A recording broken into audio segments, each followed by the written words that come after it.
Is up. Welcome into NFL Live. News is flowing from the NFL Combine, including the latest on the QB carousel. What does the future hold? Kyler Murray, Aaron Rodgers, and Tua Tagovailoa? We will fill you in. And there's been a big change in Denver. Sean Payton has given up play calling duties. One of us says that is a big gamble. More on that decision in the Mile High City.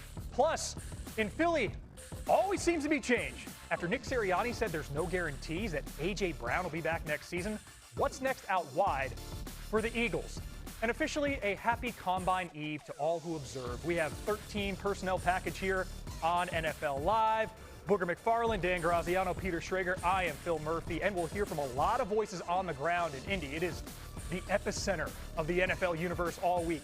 Combine workouts kick off tomorrow with the front seven. And edge rushers are at a premium in today's NFL. That's how Ohio State's Arvell Reese says he wants to be evaluated as opposed to being an off-ball linebacker. He and fellow pass rusher David Bailey spoke to our Kimberly Martin about how they can stand out in Indy. Just to showcase my ability. You know, I think I'm a pretty athletic guy, and it's just good to showcase that here and run fast here. I think I just got to be myself. I think I'm athletic, and I really just see me. So I'm not focused on separating myself from nobody, but just focused on being the best me, and right now I feel good. I feel like I'm not really scratching the surface of what I can become. I feel like I took a big step from junior year to senior year in terms of my production, but also just in terms of like my maturity and being a student of the game. So I feel like I can keep growing on that. Prior to that, I was taking football seriously, but you're a kid, coming freshman year, you're just kind of messing around, having a lot of fun. So, now I'm a pro. Like now I'm serious about the game. So, I feel like I get underneath a good staff, a good scheme, I could be a dominant person. Boog, we're talking D linemen, and you made a living with your hand in the dirt. When you look at Reese and Bailey, how do their skill sets compare? Well, both of their skill sets are outstanding. I think, if you're a GM, what you're going to try to figure out with Arvell Reese is where does he project? Because we know he's a tremendous athlete, outstanding. He's probably going to come in 6'4", 240, 245 pounds. He may be the most explosive guy up front, but he's kind of been an off-the-ball linebacker. He's never really put his hand in the dirt and been a full-time edge defender. So you have to project what he's going to be using all those traits that he has. When you look at David Bailey, you don't have to project because you saw it. I mean, you saw what he was at Stanford. You saw what he is at Texas Tech. Outstanding. His repertoire of pass rush moves is there. You've seen it. You can turn the tape on. You don't have to project. So if you're a GM, are you going with what you know or what you think you know based on what you see in the traits in Reese? And I think that's going to be the question when we get to this draft coming in Pittsburgh. Do you want the traits or do you want the guy that you've seen do it time after time again on tape? Yeah, and to your point, Bailey in 3 years in Palo Alto, 14.5 sacks, a total he matched in 14 games in Lubbock, which is why he could be the first edge rusher, if not the first defensive player off the board. The esteemed Mel Kiper Jr. weighing in on that with his latest mock released yesterday. Zero surprise at the top. Fernando Mendoza can start house hunting in Vegas. Maybe a shock at 2, though. A safety, Caleb Downs, joining Aaron Glenn and the Jets.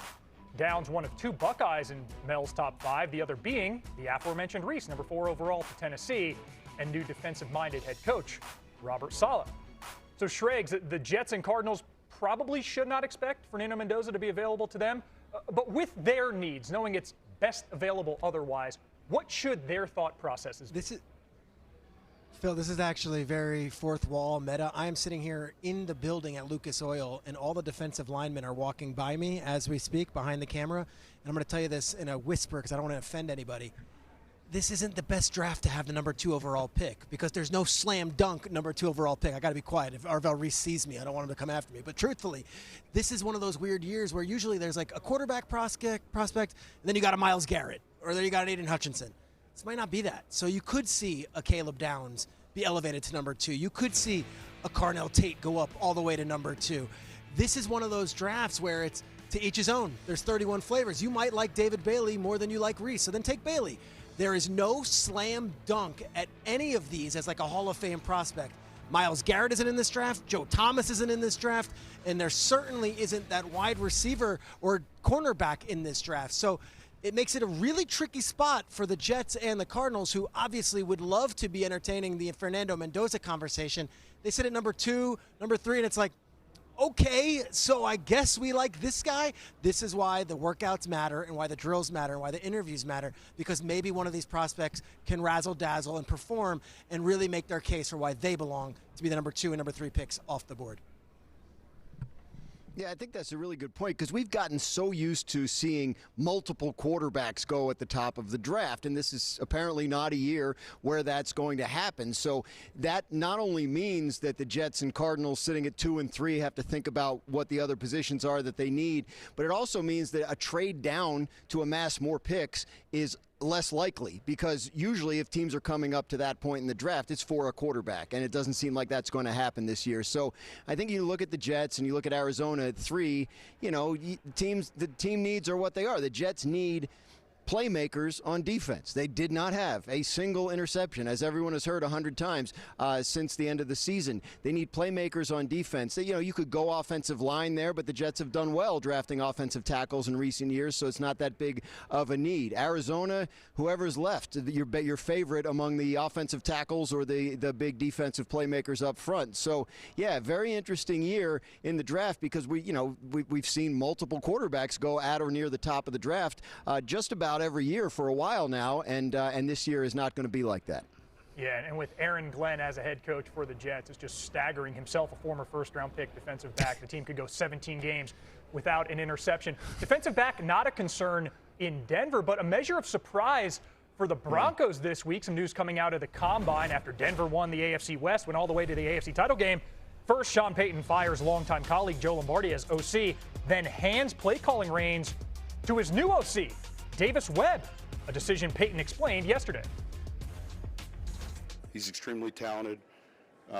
With regards to play calling, it's something that, I think he'll be really good at it. And I know that's like, man, are you going to give up play calling? And I would only do that if I felt like it would help our team. I'll still be involved with what we do offensively, just like what we do defensively. But I do think he has a gift. I think he's real sharp. I'm glad he's on our staff. Schrags, that's a little surprising. Payton is considered an excellent play caller. I don't know if he's walking past the camera now. Maybe you can say this one with your chest. What do you make of this change in Denver? Shocking. And I know Sean very well, and I know these other two guys as well know him, and this is what he loves to do. He loves to draw up a play, loves to execute a play, loves to call a play, loves to call a trick play, if we're being honest. To see him actually give up play calling duties, and if he says it, I believe it. And a lot of people are like, he isn't going to actually. If he says it, I believe it. And a lot of this is he was losing Davis Webb if he didn't, right? Like, Davis Webb was the hottest name for all these young offensive coaches as far as, okay, we went through the head coaching cycle. Who's going to be your OC?